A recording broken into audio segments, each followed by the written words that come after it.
So, hello everyone, আসসালামু আলাইকুম, this is Idan and you are watching Techversity. So আজকে আরও একটি নতুন ভিডিওতে আপনাদেরকে স্বাগতম। সো আজকের ভিডিওতে আমরা আবারও ইনশট নিয়ে কথা বলবো। মানে ইনশটের আমরা গত ভিডিওতে ইনশটের 6টি টুল সম্পর্কে আপনাদেরকে বলেছিলাম। আজকে বাদবাকি যতগুলো টুলস রয়েছে প্রায় সবগুলোই আজকের ভিডিওতে কভার করার চেষ্টা করেছি।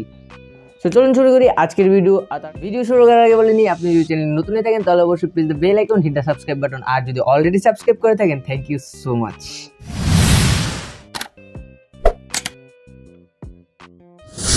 ফার্স্ট 6টি টুলস নিয়ে আলোচনা করেছিলাম। আজকের ভিডিওতে পরবর্তী সবগুলো টুলস নিয়ে আলোচনা করব। সো আজকের ভিডিওটির জন্য আমরা মেইন টাইমলাইনে এই পিকচারটা নিয়ে নিচ্ছি, আর আমরা এখানে পিপ হিসাবে আর একটি পিকচার পিএনজি নিয়ে নিব। আমাদের ঠিক আগের একটি ভিডিও যেটা কাইনমাস্টার দিয়ে আমরা করেছিলাম, একটি লাইভ গ্রাফিক ডিজাইন মানে গ্রাফিক ভিডিও, ঠিক সেটা আমরা আজকে এখানে ইনশটে ক্রিয়েট করার চেষ্টা করব। সো ইনশটে আমি আজকে খেয়াল করে দেখলাম যে ইনশটে কি ফ্রেম ব্যাপারটা আছে, মানে কি ফ্রেম একটা টুলস রয়েছে। সো আজকে কি ফ্রেমটা ইউজ করে আপনাদেরকে ফার্স্টলি দেখিয়ে দিচ্ছি। মানে পিপের ভিতরেই আপনি একটা কি বলে কি ফ্রেম পেয়ে যাবেন। সো এটা ঠিক ইয়ের মতো, মানে পিপটা ঠিক কাইনমাস্টারের লেয়ার অপশনটির মতো বা ওভারলে অপশনটির মতোই। সো এখানে দেখতে পাবেন সেকেন্ড অপশনটা, সেটা হলো কি ফ্রেমের অপশন। সো আমরা ফার্স্টে একটি কি দিয়ে দিব, মানে ফার্স্ট কি, এবং সবার শেষে আমরা মানে ফার্স্ট কি দিয়ে আমরা পজিশনটা ঠিক করে নিব সূর্যের, আর সবার শেষে আমরা আরেকটি ইয়ে দিয়ে দিব, মানে কি দিয়ে দিব, কি দিয়ে আমরা শেষের পজিশনটাও সেট করে দিব।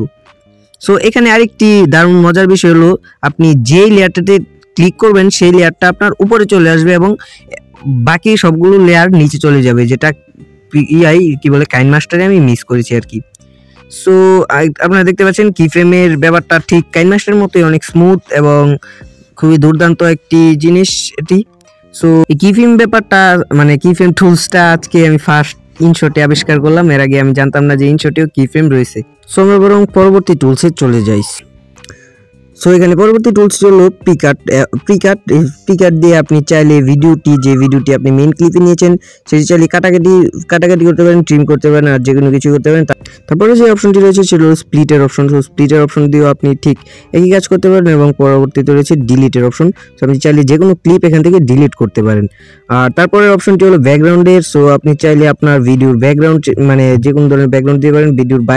ভিডিওর ফ্রেমের বাইরে যদি কোনো ফাঁকা জায়গা থেকে থাকে তাহলে আপনি সেটা চাইলেই ব্যাকগ্রাউন্ড দিয়ে সেটাকে ভরাট করে দিতে পারেন। সো আপনি চাইলে এখানে ব্যাকগ্রাউন্ডটা আপনার গ্যালারি থেকেও ইম্পোর্ট করতে পারবেন। সো গ্যালারি থেকে যে কোনো ধরনের ফটো আপনি চাইলে ব্যাকগ্রাউন্ড হিসেবে ব্যবহার করতে পারেন। সো পরবর্তী অপশনটি হলো স্পিড কন্ট্রোলের অপশন। সো আপনি এখান থেকে চাইলে এই ক্লিপটির স্পিড কন্ট্রোল করতে পারেন। সো স্পিড কন্ট্রোল দুই রকমের হয় এখানে, স্ট্যান্ডার্ড আর একটা হলো কার্ভ। সো কার্ভ যে স্পিড কন্ট্রোলটি রয়েছে সেটি হলো মূলত আপনি এক এক জায়গায় এক এক রকমের স্পিড দিতে পারবেন, এবং স্ট্যান্ডার্ড তো স্ট্যান্ডার্ডই, সকল ক্লিপের সকল জায়গায় একই রকমের স্পিড থাকবে।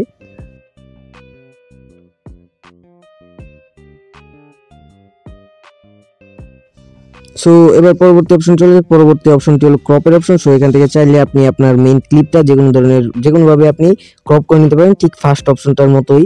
তো তারপরে হলো ভলিউম এর অপশন। সো আপনি এখান থেকে চাইলে আপনার ভিডিওর ভলিউম কন্ট্রোল করতে পারেন, ভলিউম বাড়াতে পারেন, ভলিউম কমাতে পারবেন, যে কোনো কিছু করতে পারেন। নিচে আরেকটি অপশন দেখতে পাবেন, এখানে এক্সট্রাক্ট অডিওর অপশন। সো আপনি চাইলে আপনার ভিডিও থেকে আপনার অডিওটা আলাদা করে নিতে পারবেন। সো আলাদা করার পর আপনি ঠিক মিউজিক কন্ট্রোল মানে মিউজিক এডিটের যে অপশনটা আমি আগে দেখিয়েছিলাম, সো ঠিক সেরকমই একটি মানে ইন্টারফেস পেয়ে যাবেন। ঠিক সেটার মতোই আপনি এক্সট্রাক্ট করা ভিডিও অডিওটাকেও আপনি চাইলে এডিট করতে পারেন। সো তারপরে যে অপশনটি রয়েছে সেই অপশনটি হলো রিপ্লেস অপশন। সো আপনি এখান থেকে চাইলে আপনার ভিডিও ক্লিপটি রিপ্লেস করতে পারবেন, মানে সকল এডিট আগের মতোই থাকবে, কিন্তু শুধু ভিডিওটা মেইন ক্লিপটা রিপ্লেস হয়ে যাবে বা মেইন ক্লিপটা আরেকটা চলে আসবে।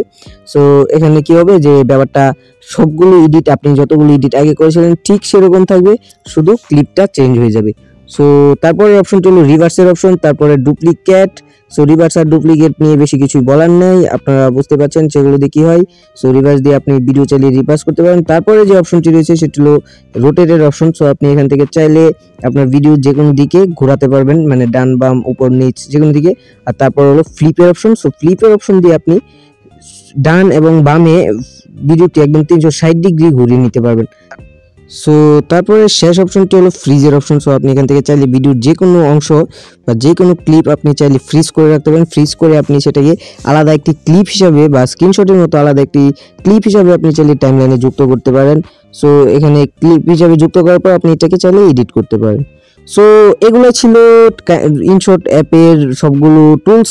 সো আরও কিছু টুলস রয়েছে, সেগুলো আস্তে আস্তে আমি টিউটোরিয়ালের সময় দেখিয়ে দেবো। সো কালকে থেকে শুরু হবে ইনশট টিউটোরিয়াল।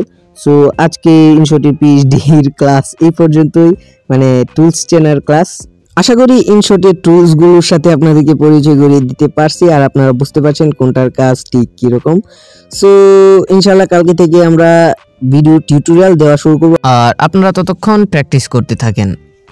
সো এ ছিল আজকের মতো ইনশট নিয়ে। সো ভিডিওটি ভালো লাগলে অবশ্যই লাইক করে দিবেন আর আজকের মতো এই পর্যন্তই। দেখা হচ্ছে নতুন ভিডিও দিয়ে। টিল দেন টেক কেয়ার, আসসালামু আলাইকুম।